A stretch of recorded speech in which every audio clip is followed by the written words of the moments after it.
দেখেন, এই নাহিদ ইসলাম গতকালকে বলছে এনসিপি এই সরকার তাদের অনেক কথা শুনে, সেই বলছে বেগম খালেদা জিয়ার স্বাস্থ্যের পরিস্থিতি, রাজনৈতিক দলের প্রস্তুতি, সেগুলো বিবেচনা করে তফসিল দেন। এবং এই যে তফসিল আসতে আর 2-4-5 দিন বাকি, কিন্তু মানুষ মনে হচ্ছে যারা প্রিপেয়ার্ড না ইলেকশনের জন্য, কারোরই কোনো প্রস্তুতি নেই। আর বিএনপি এখন যে সিচুয়েশনে পড়েছে, তার নেতৃত্ব নিয়ে অবশ্যই সংকট আছে, যে সশরীরে উপস্থিত থাকা আর বিদেশ থাকা দুইটার মধ্যে নিশ্চয়ই অনেক পার্থক্য আছে। দেশের ভিতরে এত চ্যালেঞ্জ, কোন দিক যাচ্ছে, সরকারের চমৎকার বৈধতা, তারেক রহমান ভারত আমেরিকার বাধা পার হবেন কবে, ইউক্লিডসের রিপোর্ট, ইউক্লিডসের সেই ফাঁস করা বিউটেনিসের সেই রিপোর্ট এখনো ঘুরে বেড়াচ্ছে সোশ্যাল মিডিয়ায়। সেই বাধা কি তারেক রহমান পার হতে পারেননি এখনো? আর নাহলে তো আর কোনো কিছু মানুষের বোঝে ধরে না যে কে এই দেশের ভেতরে এত ক্ষমতাসীন মানুষ, কি কেউ কোনো অংশ আছে যে তাকে আটকে রাখতে পারে? অবশ্যই এটা মানুষের জানার আগ্রহ থাকবে। আগ্রহ থাকার মধ্যে তো কোনো অন্যায় নাই, কারণ উনি শুধু তো তারেক রহমান বিএনপি চেয়ারপারসনের ছেলে না, ওনার আলাদা আরেকটা এখন স্বতন্ত্র অবস্থান আছে। মেজর আখতারুজ্জামান রঞ্জন, দেশমাতা খালেদা জিয়ার জন্য দোয়া করবেন। এখন দোয়াটা আর গোলাপের জন্য করবেন না আত্মার মাগফিরাত কামনা করবেন, এটা আমি এখনো স্পষ্ট করে বলতে পারছি না।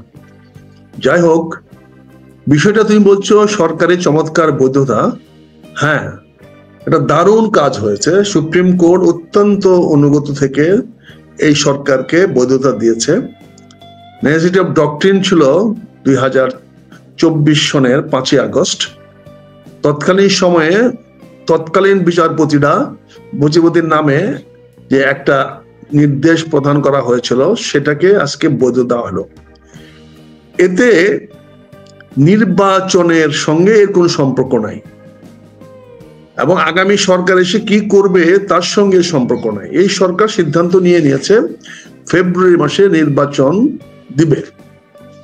এখন বিভিন্ন পটভূমিকা তৈরি হয়েছে, যে পটভূমিকায় অনেকে বলছে দেশে এখন স্বাভাবিক অবস্থা নাই। দেশে তো স্বাভাবিক অবস্থা আরো 1-1.5 বছর আগেও ছিল না।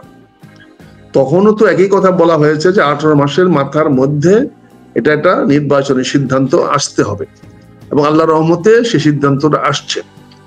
এখন এই সরকারের পক্ষে পুরা নভেম্বর মাসটা এবং ডিসেম্বর মাসটা তাদের ফেভারে যাচ্ছে, তাদের অনুকূলে যাচ্ছে, এবং সরকার চমৎকার সিদ্ধান্ত নিয়েছেন যাতে সরকারকে কেউ কোনোভাবেই বলতে না পারে যে দেশমাতা খালেদা জিয়ার চিকিৎসার জন্য সরকার এতটুকু ত্রুটি করেছে। আমি ধন্যবাদ জানাই। সরকারের ভিতরে কি আছে তা আমি জানি না, অন্তরে কি আছে আমি জানি না, কিন্তু সরকার যে বিষয়গুলো করেছে প্রাথমিকভাবে আমি খুব জানিয়েছিলাম, প্রাথমিকভাবে বলেছিলাম যে আপনি এগুলো কেন করতেছেন না, কেন চিকিৎসার ব্যবস্থা করছেন না, কেন আপনি হাসপাতালে যাচ্ছেন না, কেন আপনি দেখছেন না। এগুলা কিন্তু তোমার মাধ্যমে এবং অন্যান্য টেলিভিশনের বা ইউটিউবের মাধ্যমে আমি প্রচন্ড ভাবে খুব জানিয়েছিলাম। আল্লাহর কাছে শুকরিয়া, ডক্টর ইউনূস সাহেব আমাদের প্রতিটি কথার উপরে কর্ণপাত করেছেন, ওনার কগনিজেন্সি নিয়েছেন, এবং সবচেয়ে সৌভাগ্যবান আমরা যে উনি প্রতিটি বিষয় ব্যবস্থা নিয়েছেন। তিনি হাসপাতালে খোঁজ খবর নিয়েছেন, নিজে হাসপাতালে গিয়েছেন, তিনি 3 বাহিনী প্রধানকে পাঠিয়েছেন, চিকিৎসার সকল ব্যবস্থা করেছেন। তিনি লন্ডন থেকে বিশেষজ্ঞ আসার ব্যবস্থা সেটাও উনি করে দিয়েছেন, কোনো বাধা দেন নাই। চীন থেকে একদম স্পেশাল একটা টিমও উনি শেষ পর্যন্ত গত রাত্রে এনে দিয়েছেন, তারাও বাংলাদেশে চলে আসছে। এখন ছিল যে সবার দাবি যে বাংলাদেশে এখন তারা সবাই বলছে হয়তো যে এই দেশে চিকিৎসা করা সম্ভব নয়, সেটার জন্য প্রধান উপদেষ্টা মহোদয় প্রস্তুতি নিয়ে নিয়েছেন। কাতারের থেকে একটা এয়ার অ্যাম্বুলেন্স নিয়ে আসছেন। আপনি জানেন কাতারের এয়ার অ্যাম্বুলেন্স মানে it is hospital, it is not ambulance, এটা একটা হসপিটাল। এটার মধ্যে যে কোনো ধরনের রুগীকে অন্তত 24 থেকে 48 ঘন্টা ওখানে রাখা যায়। সাধারণত কোনো ফ্লাইট 24 ঘন্টা হয় না, সাধারণত ভায়াস ফ্লাইট 11 বা 14 ঘন্টা ছিল আগে, এখন এটা কমে আসছে বোয়িং এর গতির কারণে। ফলে 10 থেকে 12 ঘন্টার বেশি ফ্লাইটের দরকার পড়বে না, যদি না কোনো কারণে ইমার্জেন্সি কারণে কোথাও সমস্যা হয় বা হিথ্রো এয়ারপোর্টে নামতে কোনো সমস্যা হয়। না হলে এই প্লেন একদম এবার কেয়ার হাসপাতালে যেরকম আছে ঠিক এরকম ভাবেই ওনাকে নিয়ে যাওয়া হবে, এবং ওনার বেডটা সহই হয়তো হেলিকপ্টারে করে, যেটা আপনার মহড়া দেখছেন হেলিকপ্টারে, আজকে বিভিন্ন পত্রপত্রিকা দেখতেছি, বিভিন্ন ইন্টারনেট মিডিয়া দেখতেছি, মহড়া করা হচ্ছে। সেখানে সেই মহড়াটি করা হচ্ছে যে পুরা ওনার বিছানাটা অক্সিজেন সহ, ভেন্টিলেটর সহ, যাবতীয় সরঞ্জাম সহ সেটা ওখানে নিয়ে যাওয়া যায় কিনা, এবং নিয়ে যাওয়ার পরে ওনাকে সেটা হবে। কিন্তু একটা বড় রিস্ক থেকে যাবে, ওনাকে হেলিকপ্টার থেকে স্থানান্তর করবেন কিভাবে। এখানে যে সিজার লিফট গুলো আছে, সেই সিজার লিফট গুলা দিয়ে ওনাকে শিফট করাইতে হবে, তাহলে সেটা তো কার্গোতে নিতে হবে। সিজার লিফট তো কার্গো প্লেনের জন্য বা কার্গো সেকশনের জন্য, যেখান থেকে সিজার লিফট দিয়ে মালামাল ঢুকানো হয়, কিন্তু প্যাসেঞ্জার কেবিনে ওনাকে কেমনে ঢুকাবেন আমি জানি না, সে ব্যবস্থা আছে কিনা। তো আমি যতটুকু বোয়িং প্লেন বা সম্বন্ধে যতটুকু আমার ক্ষুদ্র জ্ঞান আছে, আমি সেটা বুঝি যে প্যাসেঞ্জার লাউঞ্জ, প্যাসেঞ্জার যে কেবিনটা বা যেখানে অ্যাম্বুলেন্সটা হিসাবে গণ্য করা হচ্ছে, ওখানে যাওয়ার জন্য শুধু একটি গেটওয়ে আছে। আপনারা দেখেন যে গেটওয়ের মধ্যে একটা ওয়াকওয়ে লাগায় দেওয়া হয়, সেই ওয়াকওয়ে দিয়ে উনি গেটের ভিতরে ঢুকে যান। সেটা দিয়ে তো একটা full stretcher with all this facilities, সেটা কারণ ওনাকে তো কোনো অবস্থাতে ডিটাচ করা যাবে না, কোনো অবস্থাতে অক্সিজেন বন্ধ করা যাবে না, কোনো অবস্থায় ভেন্টিলেটর বন্ধ করা যাবে না, কোনো অবস্থাতেই কোনো কিছু ডিসকানেক্ট করা যাবে না, লিভার ফাংশনের ব্যবস্থা ডিসকানেক্ট করা যাবে না, কিডনির ডায়ালিসিস বন্ধ করা যাবে না। তাহলে উনাকে ওই কোন কিভাবে সিজার লিফট যেটাকে বলা হয়, যেটা দিয়ে কার্গোতে মাল উঠানো নামা হয়, তাহলে ওনাকে সেভাবে কিভাবে নেবেন আমি জানি না। ওই এয়ারক্রাফটের পিছনে কোনো কার্গো ডাইরেক্ট কোনো কার্গো শিপের কার্গো এয়ারের মতো বিমানের মতো কোনো কার্গো পিছনে ঢুকানোর ব্যবস্থা আছে কিনা আমি জানি না, এটা আমার অজ্ঞতা হতে পারে। অথবা পাইলটের ককপিটটাকে উপরে উঠানোর ব্যবস্থা আছে কিনা, হয়তো থাকতে পারে, ককপিটটাকে পুরাটা উঠায় দিতে পারে, তখন ককপিটের যে টপ ক্যাবিনটা এটা উপরে উঠে যাবে, তখন এটা ওয়াকওয়ে হবে, প্যাসেজ হবে, হয়তো ওই প্যাসেজ দিয়েও নিতে পারেন, এটা আমি জানি না। তবে এখানে একটা ঝুঁকির কথাটা আমি বললাম, এই ঝুঁকিটা অবশ্যই মনে হয় যারা অভিজ্ঞ লোকেরা আছেন তারা সেটা দেখবেন। তাহলে কি আমরা কি দেখতে পাচ্ছি? দেখতে পেলাম সরকার কোনো he did not keep any stone unturned, যেটাকে আমরা বলি, উনি একটি পাথর কণাকেও উল্টায় দেখেছেন, যে এমন কোনো কিছুই উনি বাদ দেখা নাই। উনি আপ্রাণ চেষ্টা করেছেন, সরকার আপ্রাণ চেষ্টা করেছে, সরকারের মধ্যে থেকে কোনো রকম ভুল নাই। আমিও বলছি, সরকার দালালি করেই বলছি, যে অ্যাজ অন টুডে এবং আফটার 27 নভেম্বর থেকে নিয়ে আজ পর্যন্ত প্রধান উপদেষ্টা হাসপাতালে যাওয়ার থেকে নিয়ে এখন পর্যন্ত যে ব্যবস্থাগুলো নিয়েছেন, বক্তব্যগুলো দিয়েছেন, যেভাবে প্রম্পটলি অ্যাকশন করেছেন, এটার জন্য আমি সরকারকে আমার অন্তঃস্থল থেকে আন্তরিক ধন্যবাদ জানাচ্ছি। তারেক রহমানকে নিয়ে আসার জন্য তারা যে প্রচেষ্টা আছে, আমি পরে আসতে তার এই বিষয়টা নিয়ে, কাজে দেশমাতা খালেদা জিয়া সুচিকিৎসার জন্য যা কিছু করার দরকার বাংলাদেশে ওনারা করেছেন। ডাক্তার বিদেশ থেকে আনিয়েছেন, চায়নার থেকে আনিয়েছেন, অত্যন্ত উচ্চমানের বিশেষজ্ঞ আনিয়েছেন, যিনি আগেও দেশমাতা খালেদা জিয়ার চিকিৎসা করেছিলেন, আনিয়েছেন। অর্থাৎ দেশে চিকিৎসার কোনো ত্রুটি তারা করেন নাই। কিন্তু যে কোনো কারণে হোক, দেশমাতা খালেদা জিয়ার কোনো পজিটিভ অ্যাকশন তারা দেখতে পাচ্ছিল না, ফলে তারা এখন শেষমেশ ওনাকে বিদেশে পাঠানোর পরিকল্পনা করেছে, সিদ্ধান্ত নিয়েছে কিন্তু বলে নাই। তারা কিন্তু এখনো বলছে পরিকল্পনা নিয়েছে, এবং কালকে ওনাকে 14 জন সহ কালকে এটা পাঠানোর ব্যবস্থা করবেন, কালকে শুক্রবার পাঠানোর ব্যবস্থা করবেন। শুক্রবারটাকে নিয়ে আমরা আগেও বলেছিলাম যে শুক্রবারে কিছু একটা হতে পারে, শুক্রবারে কালকে পাঠাবেন, সেই জন্য ওনারা পরিকল্পনা নিয়েছেন। আমি যেটা নিউজের যেটা দেখতেছি সেখানে দেখলাম যে রওনা হতে পারেন এবং পরিকল্পনা নিয়েছেন, অর্থাৎ সিদ্ধান্ত এখনো হয় নাই বলে আমরা বুঝতে পারি। ওনাকে যে পাঠাবেন সে সিদ্ধান্ত হয় নাই। হয়তো এমনও হতে পারে যে পরিকল্পনা নিয়েছেন বলেই হয়তো বলতে পারেন যে আপনারা কাতার এয়ারকে রিকোয়েস্ট করতে পারেন কাতারের আমিরকে যে আপনি অনুগ্রহ করে পাঠিয়ে দেন, আমরা শেষ মুহূর্তেও যদি সিদ্ধান্ত নিতে পারি তাহলে আমরা যেন আমাদের পাশে এই অ্যাম্বুলেন্সটি থাকে। এটা জানেন যে তেল খরচ হবে, এটা খুব নেগলিজেবল। এটা একটা সরকারের জন্য একটা কাতার থেকে একটা বিমান আসা বা কাতার আবার ফেরত যাওয়া, এটা তেল খরচ, অপারেশন খরচ, এটা সরকারের জন্য কিছুই না। এটা যে কোনো একজন বিজনেসম্যান এটা ব্যয় বহন করতে পারে। কাজেই হয়তো কাতারের প্লেনটা আজকে রাত্রে চলেও আসতে পারে। আমরা অতীতেও দেখেছি 111-এর সময় দেশমাতা খালেদা জিয়াকে বিদেশে পাঠিয়ে দেওয়ার জন্য, সৌদি আরবে পাঠিয়ে দেওয়ার জন্য, বিশেষ করে সৌদি আরব থেকে এরকম একটা এয়ারক্রাফট বোয়িংকে ঢাকায় এনে 4-5 দিন রাখা হয়েছিল, 4-5 দিন রাখা হয়েছিল। এবং তখনও আমরা প্রতিবাদ করে ওনাকে আটকাইছি, যাইতে দেয় নাই, রেখেছিলাম। যাই হোক, সেটা অতীত ইতিহাসে বলে লাভ নাই, নিজের কথা নিজে আর বলে লাভ নাই। এখন আমরা সেটা বলছি, অতীত আমরা দেখেছি যে বিদেশিরা এরকম প্লেন পাঠিয়ে দেয়, অনেকটা সরকারের অনুকূলে তারা সিদ্ধান্ত নেয়। তো এবার যেহেতু কাতার সরকারের অনুকূলে আছে, ফলে কাতার থেকে, কারণ সৌদি আরব এবার সরকারের অনুকূলে নাই, কাতার থেকে যেহেতু সরকার অনুকূলে আছে, সেজন্য কাতার সরকার, কাতারের আমির অত্যন্ত দয়া পরবশ হয়ে উনি একটি এয়ার অ্যাম্বুলেন্স পাঠিয়ে দিয়েছেন। আমি ওনাকে কৃতজ্ঞতা জানাচ্ছি, ধন্যবাদ জানাচ্ছি বাংলাদেশের মানুষের পক্ষ থেকে, আমার পক্ষ থেকে, এবং কাতারের আমিরকে এবং কাতারবাসীকে সবাইকে আমাদের আন্তরিক অভিনন্দন এবং ধন্যবাদ যে আপনারা আমাদের জন্য এই কাজটা করেছেন।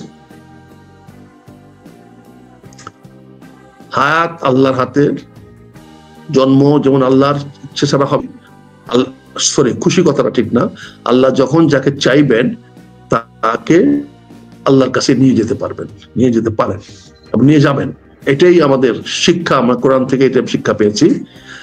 কাজেই দেশমাতা খালেদা জিয়া বেঁচে আছেন কিনা, কদিন থাকবেন, কবে ওনার ইন্তেকাল হবে, এটা সবকিছু নির্ভর করছে পরম করুণাময় আল্লাহ তাআলার উপরে। সেখানে আমাদের কারো কোনো হাত নাই। আমরা এটাকে অনেক হয়তো নাটক করতে পারি, অনেক কিছু এদিক সেদিক ঘুরাই দিতে পারি, কিন্তু যখন তার নির্ধারিত সময় আসবে তখন এটা সবই জানা যাবে।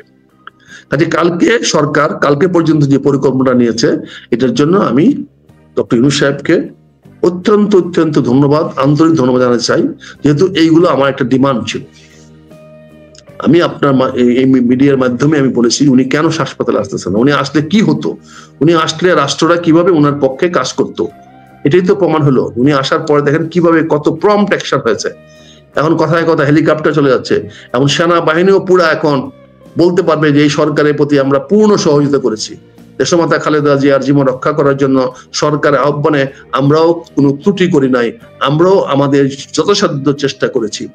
আমি সেই জন্য সশস্ত্র বাহিনী তথা সেনাবাহিনীকেও ধন্যবাদ জানাতে চাই, শুকরিয়া আদায় করতে চাই, এবং সেই সঙ্গে আগামী দিনে জনগণের পাশে উনারা থাকবেন সেটাও আমি প্রত্যাশা করতে চাই। এবার আসি তারেক রহমানের বিষয়টা। তারেক রহমানের বাধার ব্যাপারটা ভারত আমেরিকাকে অনর্থক দোষারোপ করো না ভাই। ভারত আমেরিকার এখানে কোনো হাত নাই, কোনো আগ্রহ নাই, কোনো রকম স্বার্থ নাই তারেক রহমান দেশে আসলো কি আসলো না। এটা তারেক রহমানের চরম ব্যর্থতা সিদ্ধান্ত নেওয়ার, তিনি সিদ্ধান্ত নিতে পারলেন না। এটা তারেক রহমানের রাজনৈতিক ব্যক্তিগত ব্যর্থতা। কারণ আপনারা অসন্তুষ্ট হবেন আমার প্রতি, এখানে অন্য কোনো সমস্যা নাই, সম্পূর্ণ সমস্যাটা ওনার ব্যক্তিগত। উনি ব্যক্তিগতভাবে উনি ঝুঁকি নিতে চাইলেন না, ঝুঁকি নিলেন না, উনি কোনো অবস্থাতেই উনি বাংলাদেশে আসার ঝুঁকি নিচ্ছেন না। কিন্তু সরকার যেহেতু ওনার অনুকূলে আছে, সরকারের সঙ্গে বন্ধুত্ব আছে, সেই জন্য ওনার অনুরোধে হয়তো সরকার দেশমাতা খালেদা জিয়াকে কাতারের এয়ার অ্যাম্বুলেন্সে করে লন্ডনে পাঠিয়ে দেওয়ার ব্যবস্থা করা হচ্ছে। সেখানে কোথায় চিকিৎসা হবে, কোন হাসপাতালে ভর্তি করবে, এটা কিন্তু আমরা এখনো জানি না। আবার সেখানে ওনাকে সেরকম কাতারে লন্ডনে এয়ারপোর্টে এরকম স্পেশাল ব্যবস্থা করে নামানো হবে কিনা এটাও আমরা জানি না। তবে তারেক রহমান সাহেব, sorry uncle, you lost the battle, আপনি হেরে গেলেন। তারেক রহমান সাহেব, আপনি প্রচন্ড ভাবে হেরে গেলেন। পিতার হাতে গড়া দলটাকে আপনি অভিভাবকহীন করে দিলেন। আমি জানি রিমোট কন্ট্রোল থেকে আপনি এই দলটাকে চালাতে পারবেন, আমি জানি আপনার এই স্কাইপির মাধ্যমে দলটাকে চালাতে পারবেন, কিন্তু এই দলটাকে জনগণ আর বিশ্বাস করবে না, এই দলটার প্রতি জনগণ আর আস্থা রাখবে না। তারা জানে যে তারেক রহমান সাহেব দেশের প্রয়োজনে, জনগণের প্রয়োজনে জীবন দিতে পারে না, যুক্তরাজ্যের নাগরিকত্ব ছাড়তে পারে না, সেই তারেক রহমানের দলের পিছনে মানুষ আর কেউ থাকবে না। আজ থেকে আমি আমার দায়ভার থেকে মুক্ত হয়ে গেলাম। আমি জেনারেল জিয়ার অধীনে চাকরি করেছি, রাজনীতি করেছি বলবো না, চাকরি করেছি। তার প্রতি যারা লয়াল সোলজার ছিল, আমি বিনীতভাবে দাবি করতে পারি আমি ওনাদের এই লয়াল সোলজারদের মধ্যে একজন ক্ষুদ্র সোলজার ছিলাম, অতি ক্ষুদ্র সোলজার।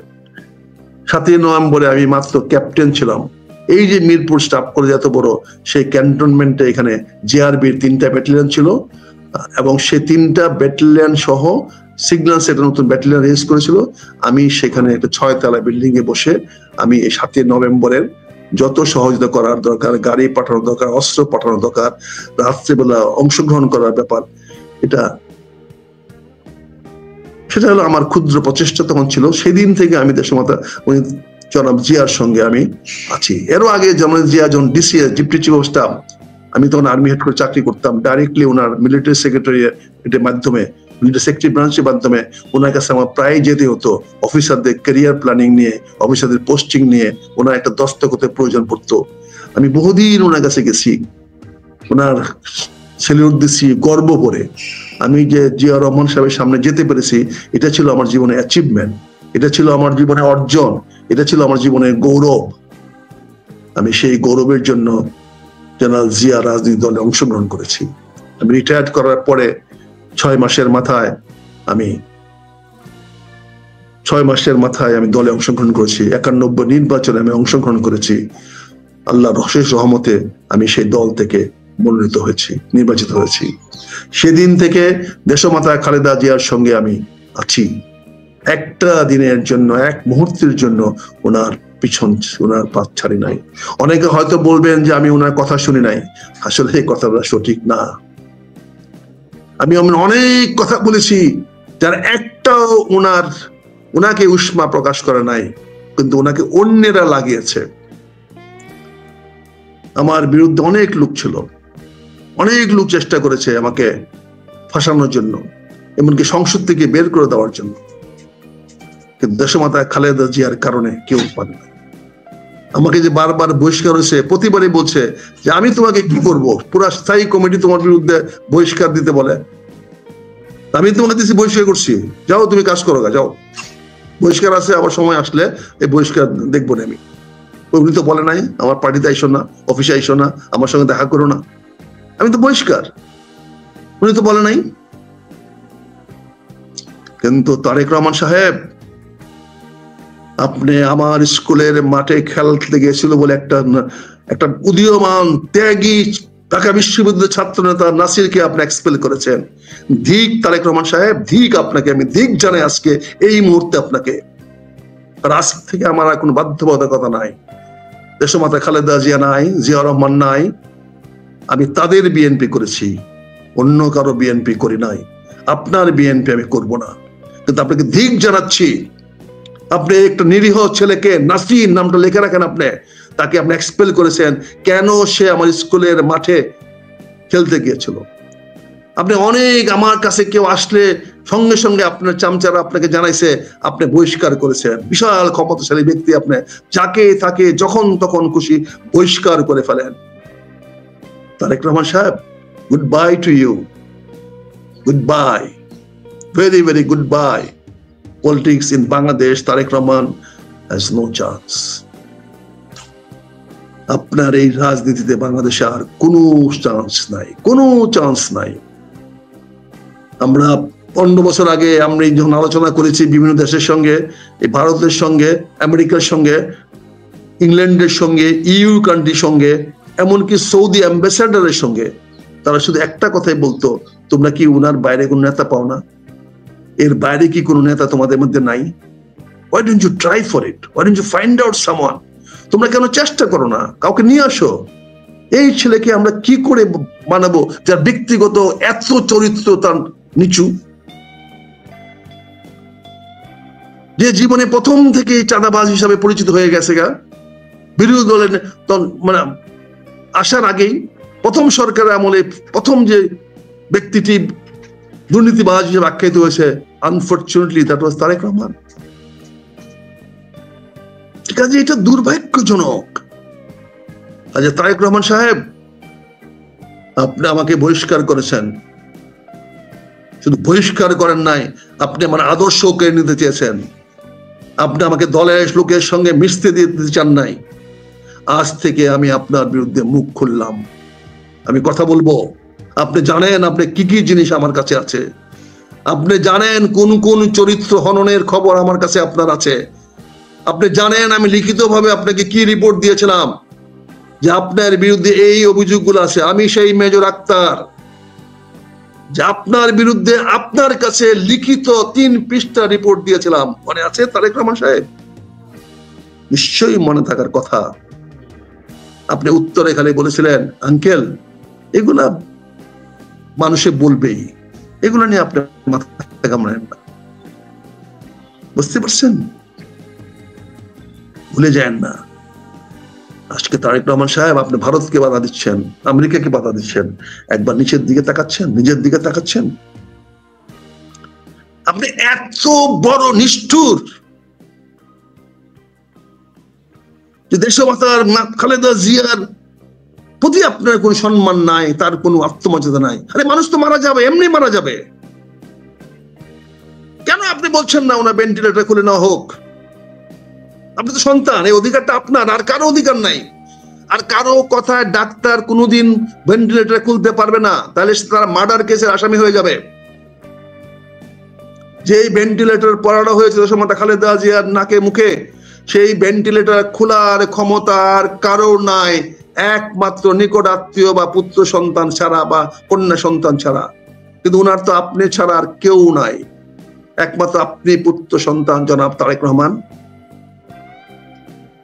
আমি দেখেছি বি চৌধুরীর বেলায়, উনি মৃত্যুর শেষ 7 দিন বলেছে আমাকে চিকিৎসা করাবা না, কোনো ইনশান দিবা না, কোনো স্যালাইন দিবা না, তোমরা আমি আস্তে আস্তে কমার দিকে চলে যাচ্ছি, আমি যে কোনো সময় কমায় চলে যাব, আমাকে তোমরা হাসপাতালে নিবা না, আমাকে তোমরা কোনো ওষুধ দিবা না, কোনো স্যালাইন দিবা না, পারলে আমার পাশে কোরআন তেলাওয়াত করো বা রবীন্দ্রসঙ্গীত শোনায়ও, কিন্তু আমাকে তোমরা ডাক্তার দেখায়ও না, আর ইঞ্জেকশন দিও না, আমার কাছে স্যালাইন পুশ করো না, কারণ তোমরা আমাকে বাঁচায় রাখতে পারবে না, আমি যে কোনো সময় কমায় চলে যেতে পারি।